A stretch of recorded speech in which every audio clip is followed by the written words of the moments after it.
11મી મેના રોજ પ્રધાનમંત્રી મોદી વડોદરા આવશે। સરદારધામ સંકુલનું પ્રધાનમંત્રીના હસ્તે લોકાર્પણ થશે। 500 કરોડની પણ સરદારધામ વિદ્યા સહાય યોજનાનું પણ લોકાર્પણ થશે।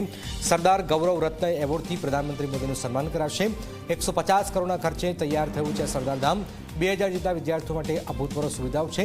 5.74 લાખ સ્ક્વેર ફૂટમાં આ સંકુલ તૈયાર કરાયું છે। આર્થિક રીતે પછાત દીકરીઓને ₹1 ફી પ્રવેશ અપાશે।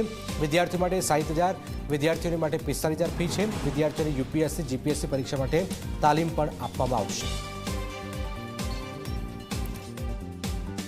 ભવનનું જે લોકાર્પણ થવાનું છે એની અંદર 11 તારીખે સાંજે 4:30 વાગ્યેનો સમય છે। અહીંયા 50,000 કરતાં વધુ પાટીદાર બંધુ ભગીની આ કાર્યક્રમમાં ઉપસ્થિત રહેશે। જે છાત્રાલય બન્યું છે માત્ર છાત્રાલય નથી, પરંતુ 1000 દીકરા અને 1000 દીકરીઓ માટેના સર્વાંગી વિકાસનું પ્લેટફોર્મ પૂરું પાડતું એક ઇન્સ્ટિટ્યૂટ છે। આદરણીય પ્રધાનમંત્રી શ્રી જ્યારે પધારવાના છે ત્યારે માત્ર લોકાર્પણ નહીં, પરંતુ લોકાર્પણની સાથે સાથે આખા ગુજરાતના પાટીદાર સમાજની જે મુખ્ય સંસ્થાઓ છે એ મુખ્ય સંસ્થાના પ્રતિનિધિઓ આખા ગુજરાતના પાટીદાર સમાજ વતી આદરણીય પ્રધાનમંત્રીશ્રીનું અભિવાદન પણ કરવાના છે।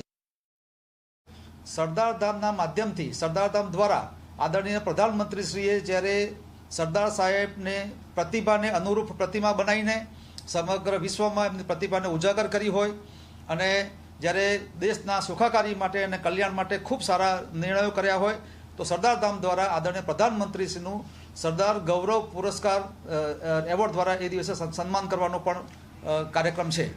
ગુજરાતમાં વસતા તમામ સમાજના, એ દલિત સમાજથી લઈને બ્રહ્મ સમાજ સુધીના તેજસ્વી અને જરૂરિયાતમંદ દીકરા દીકરીઓ એ નાણાંના અભાવના કારણે પોતાની કારકિર્દી રોડે ના જાય અથવા તો એમની કારકિર્દીમાં અંધકાર ના છવાઈ જાય, એટલા માટે એને મદદરૂપ થવાના ભાવ માટે 500 કરોડ રૂપિયાની સરદારધામ વિદ્યા સહાય યોજનાનું પણ લોકાર્પણ આદરણીય પ્રધાનમંત્રીશ્રી કરવાના છે।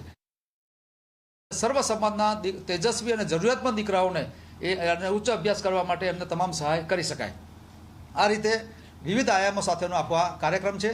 ભાઈએ જે પૂછ્યું એ પ્રમાણે અહીંયા 4,75,000 સ્ક્વેર ફૂટનું ટોટલ બાંધકામ છે। એક ભવનમાં 1000 દીકરા રહેશે, બીજા ભવનમાં 1000 દીકરીઓ રહેશે। અહીંયા લાઇબ્રેરી એટલે કે દીકરા દીકરીઓ સિવિલ સર્વિસ સેન્ટર માટેની સંપૂર્ણ તૈયારી કરી શકે એની તમામ સુવિધા માટે લાઇબ્રેરી સહિત ફિઝિકલ લાઇબ્રેરી, ઇન્ટરવ્યૂ રૂમ, જેમ અમદાવાદમાં સુવિધાઓ જે ઉપલબ્ધ છે એ તમામ સુવિધાઓ અહીંયા નાના પાયા પર ઉપલબ્ધ કરાયેલી છે। 11મી તારીખે સરદારધામના ઉદ્ઘાટન માટે માનનીય પીએમ સાહેબ વડોદરા ખાતે પધારી રહ્યા છે। એરપોર્ટથી સરદારધામ સુધીના જે રસ્તો છે એ ગઈકાલે કમિશનર સાહેબ અને વુડાના અધિકારીઓ, નેશનલ હાઈવે ઓથોરિટીના અધિકારીઓ અને જિલ્લા પંચાયતના અધિકારીઓ સાથે એક વિઝિટ અમે કરી લીધી છે। ખાસ કરીને એરપોર્ટથી બહાર નીકળ્યા પછીના જે રોડ રસ્તા છે જે કોર્પોરેશનની હદના છે, એમાં એન્જિનિયરિંગ લગતું કોઈ કામ હોય અથવા સફાઈને લગતું કામ હોય, ગાર્ડનને લગતું કોઈ કામ હોય, એ માટેનું કામ અમે કરી રહ્યા છીએ અને એની એજન્સીઓ તૈયાર છે। ઓલરેડી વુડા દ્વારા એમના એરિયામાં કામ થઈ રહ્યું છે અને નેશનલ હાઈવે ઓથોરિટી એમને જે પોતાના એરિયામાં આવે છે એ પણ કામ એ લોકો કરી રહ્યા છે।